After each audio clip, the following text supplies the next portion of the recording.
Tarcísio corre para evitar risco bolos na nova privatização da Sabesp. Muita água vai rolar nas eleições do ano que vem.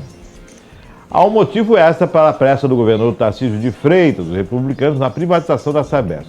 Seus aliados dizem que ele deseja evitar os efeitos de um eventual risco Boulos, cenário em que o deputado Guilherme Boulos é eleito prefeito da capital em 2024. O contrato de prestação de serviços de saneamento da Sabesp com o município prevê que, em caso de venda do controle acionário da empresa, o acordo perde os efeitos. O novo prefeito teria então que assentir com uma nova renovação. Como Boulos e seu partido são contra a privatização, auxiliares do governo veem risco dele ele não topar. Com isto, a eleição municipal pode afastar potenciais compradores. A capital responde por 50% do faturamento da empresa. O presidente da Câmara Municipal, Milton Leite, do União, acredita que o ideal é concluir a privatização em 2023. No ano que vem será difícil. O clima político é outro. Diz, além da capital, prefeitos de grandes cidades como Santo André, São Bernardo e Guarulhos teriam de topar renovar os contratos. André.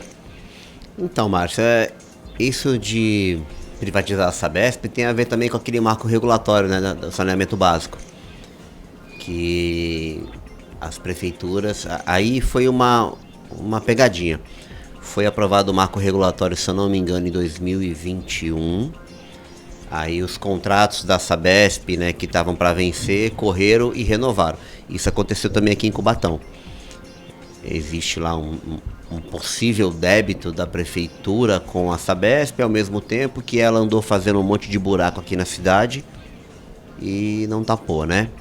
Então a gente fica preocupado, porque é o seguinte, eu não sei, Márcio, sinceramente não sei se privatizar a Sabesp é bom ou ruim, não sei. A Sabesp presta um bom serviço, eu não sei se privatizando isso iria melhorar o serviço, né? Porque o nosso problema não é só a Sabesp, é a falta de saneamento básico no Brasil. Falta muito ainda, né? A falta é muito grande.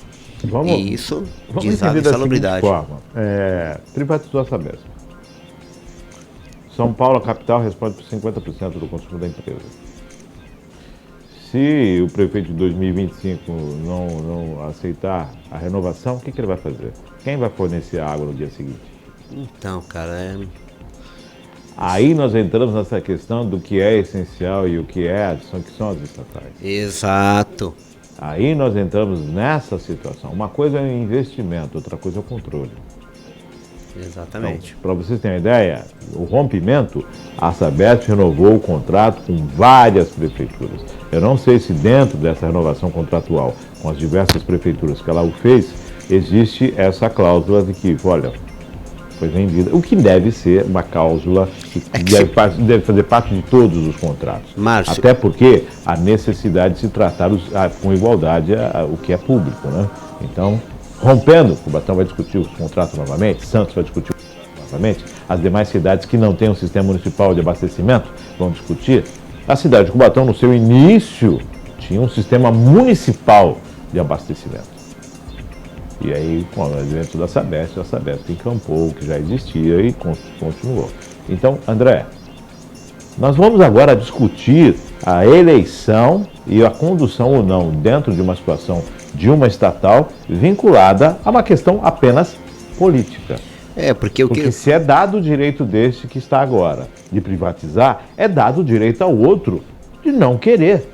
Sim, se você privatizar, deixa de ser um serviço essencialmente público executado por uma estatal e passa a ser uma concessão de serviço, né? A mesma coisa, Márcio. É interessante a gente estudar isso. Alguns casos de privatização você falou de essencial, né? A gente chama de commodity, são aqueles produtos que servem a todo mundo. A água, a luz, a terra e tal, essas coisas. Minério. E a água é um commodity. Quando aconteceu isso na década de 90, 95, foi 96, quando a Light foi privatizada. Sim. né? Pegaram a Light, cindiram ela em 4 empresas distintas. Uma ficou com a geração da energia, que é até hoje, é a EMAI, Empresa Metropolitana de Águas, isso aqui.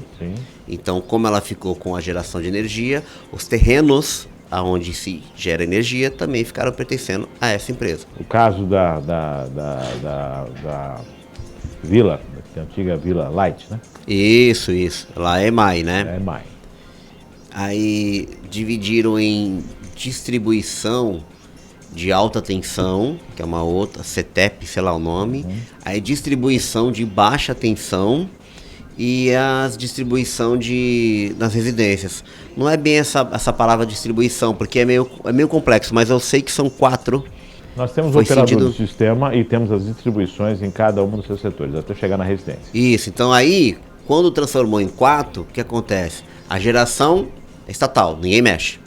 Já a distribuição, aí começou a abrir leilões. A distribuição é uma parte, a distribuição para as residências é outra parte, a iluminação pública é outra parte. Isso, é que eu sempre confundo do meio, mas eu sei que, por exemplo, quem distribui e vende energia pra gente residencial e comercial é a CPFL, aqui em Cubatão. Sim.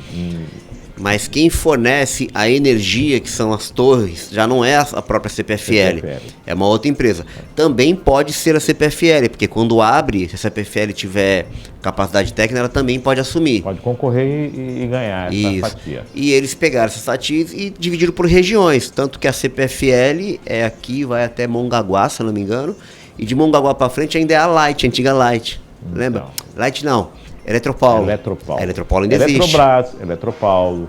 Não, mas a Eletropaulo, ela hoje existe como uma empresa privada, uma concessionária de serviço público. Ela existe. Antigamente, quando teve a cisão, acho que foi em 94, se não me engano, isso mesmo, foi o governo Fernando Henrique que fez, provavelmente. Aquele pacote de privatizações e tal, foi no dele. A Vale também foi nessa época. Quem fornecia energia pra gente era a Eletropaulo. Eu era moleque, eu lembro que a conta era meio vermelha, meio bordô, com branco, né? Sim. E depois trocou e entrou a CPFL, que é até hoje.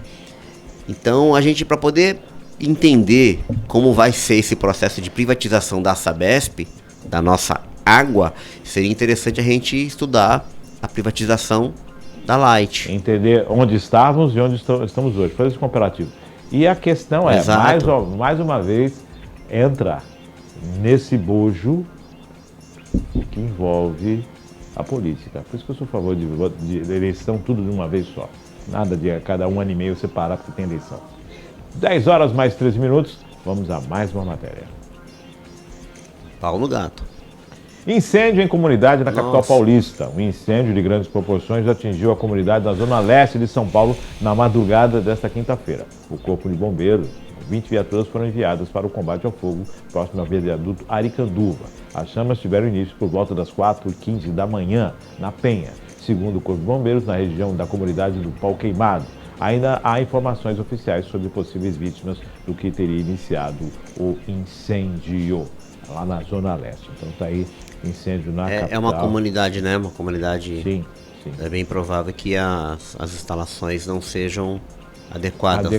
Então, acaba puxando, A causa pode ser a mais variada possível, uma explosão de um botijão de gás, um fio desencapado, né? Que encostou, água. Ficou ligado e acabou. A ação criminosa a gente deixa sempre por último, porque alguns casos aconteceram aqui na cidade de Cubatão e no final descobriu-se, alguns casos, né? Que tinha sido, por exemplo, uma briga de família, ou alguém da família que não estava num momento de lucidez e acabou, sabe? Acontece com o WhatsApp, acontece com outras coisas.